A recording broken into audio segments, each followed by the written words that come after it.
サワディカー。はい、それでは主人公の母親が巨人に目の前で食われるという衝撃の第1話。ここまでお話ししましたが、まだまだ現場は地獄絵図ですよ。もうすでに何十体もの巨人が壁の中に入ってきて蹂躙されまくってるんですよ。それだけじゃないのが、なんか鎧みたいなガッチガチの体を持つ巨人が現れて、明らかに助走をつけて内門に向かってタックルの姿勢で襲撃してくるんですよ。で、そのままそのタックルで内門が破壊されます。で、いよいよ大混乱ですよ。じゃあ、その時エレンはどうしていたかというと、子供ということもあって、優先的に船に乗れて、水路から脱出するんですよ。ただ、この時のシーンも、私にとっては、衝撃的だったんですよ。エレンとしては、目の前で自分の母親が巨人に食われてしまったということもあって、その精神的ダメージは相当なもんなんですよ。街の向こう側ではまだ大混乱が続いているんですよ。そんな中、エレンはほぼほぼ放心状態ですよ。涙を流しながらお母さんのことを思ってるんですよ。二度と帰れない。どうして最後までろくでもない口喧嘩しかできなかったんだ。もう母さんはいない。どこにもいない。どうしてこんな目に。人間が弱いから。弱い奴は泣きわめくしかないのか。駆逐してやる。この世から一匹残らず。はい。ということで、このシーンが私個人的にはめっちゃ衝撃的だったんですよ。言ってもこの進撃の巨人というのは少年向けの漫画であるはずなんですよ。その少年向けの漫画の主人公がもう目をバッキバキにして夫婦言いながら駆逐してやるって言うんですよ。私、実際に駆逐っていう言葉を使っている人を初めて見たかもしれないくらいなんですよ。それくらい、この駆逐っていう言葉は、ちょっとね、どちらかというと過激な印象を受けたのは私だけでしょうか。少なくともエレンの巨人に対する怒り、憎しみ、恨みといった、そういった強い感情、これを表現するには、これほど的確な言葉はなく、実際に私には強いインパクトとして伝わりました。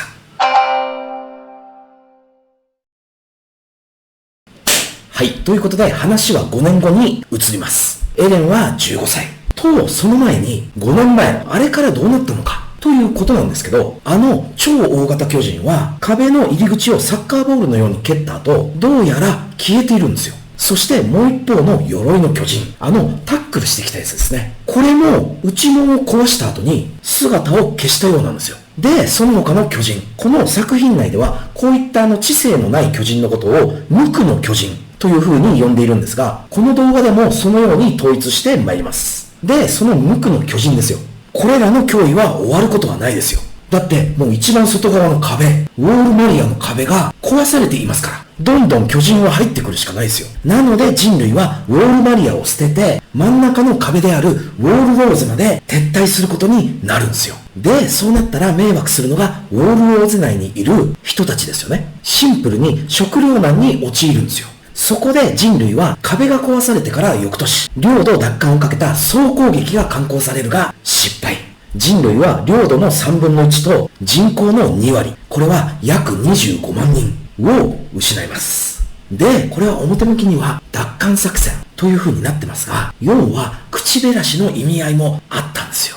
ともかくもエレン、もう一度言いますが、あれから5年後ですから、もう15歳ですよ。3年前に訓練兵団に入団し、その訓練兵団も卒業間近。ちなみにこの訓練兵団の3年間のことは、この物語の中では回想シーンとしてちょこちょこ出てくるんですよ。これを一言で言えば、エレンのいるこの104期生というのは強い絆で結ばれているという風に思っていただいて差し支えはありません。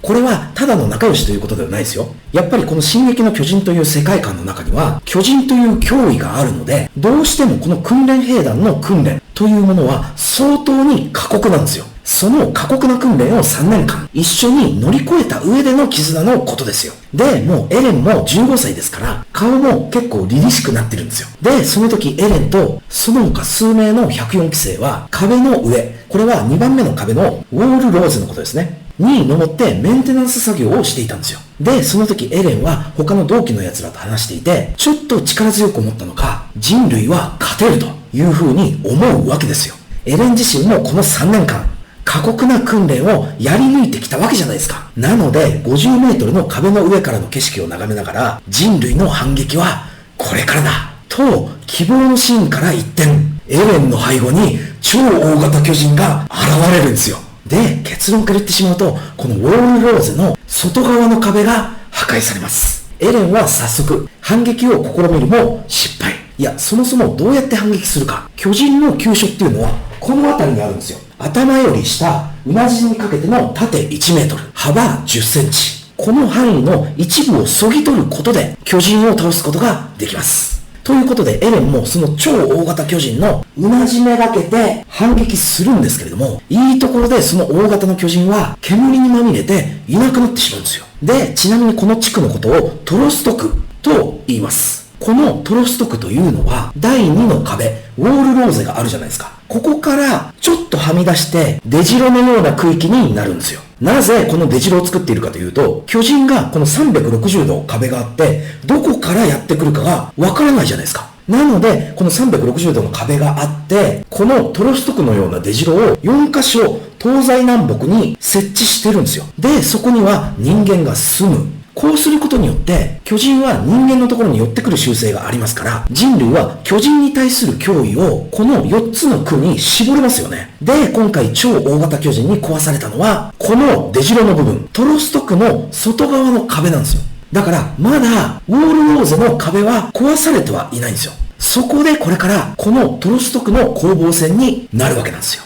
でね、案の定、このトロスト区の中に巨人がもういっぱい入ってくるんですよ。で、もう緊急事態なんで、エレンたち104期生も訓練兵団でありながらも、このトロスト区の攻防戦に徴収されるんですよ。で、早速エレンたちも巨人と対峙することになるんですが、その前に一体どうやって人間が巨人と戦うのか。ここで出てくるのが立体起動装置ですよ。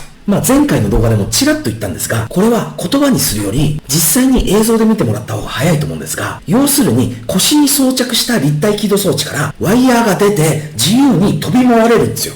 そうして巨人のうなじを狙っていくということですね。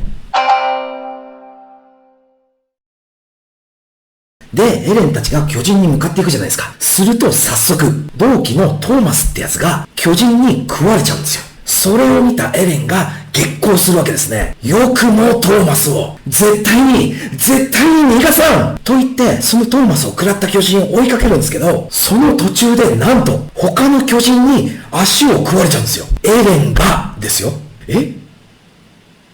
て感じじゃないですか。エレン、主人公なんですけど。はい。まだまだ視聴者、もしくは読者のショックは終わらないですよ。だって、エレンの同期が何人も食われていくんですよ。その地獄絵図を見ているアルミン。もうショックすぎて、身動き取れないんですよ。やがて、アルミンの前にも巨人が現れる。アルミンはそれでも身動きできません。巨人がアルミンをつまみ上げる。アルミンとしては放心状態ですよ。なんで僕の体は動かないんだろう。で、アルミンもこうですよ。すると、エレンとアルミンの回想シーンに行くわけですよ。その回想シーンとは、アルミンがおじいちゃんが隠し持っていたとされる本を持ってくるんですよ。その本には壁の外の世界のことが書かれていて、だからこの世界の大半は海っていう水で覆われているんだって、だとかの話ですよ。それでこの二人は壁の外に希望を持つようになるんですよ。僕たちもいつか外の世界に探検に行けたらいいねという回想シーンが終わった瞬間、エレンに正気が蘇ります。そしたらエレンがやってくるんですよ。左足はない状態ですよ。それでもアルミンを助けるために巨人の口に割って入ってくるんですよ。で、なんとか腕を伸ばしてアルミンを救出します。投げ飛ばします。巨人の口の外へ。あとはエレンが巨人の口の中から脱出するだけですよ。よし、頑張れ、エレン。片足ないけどお前だったらできると。だってこの物語の主人公なんですから。このままエレンが死ぬわけないじゃないですか。ものすごいシーンですよ。エレンのかっこいいシーンですよ。こんなところで死ねるか。なあ、アルミン、お前が教えてくれたから、俺は外の世界に、というところで巨人にガンと食べられてしまうんですよ。エレンの伸ばした手は途中から食いちぎられ、無残にもアルミンの方に飛んでいくんですよ。もう一度言いますけど、主人公ですよね。夢見ていますか、この国の未来をもがいていますか。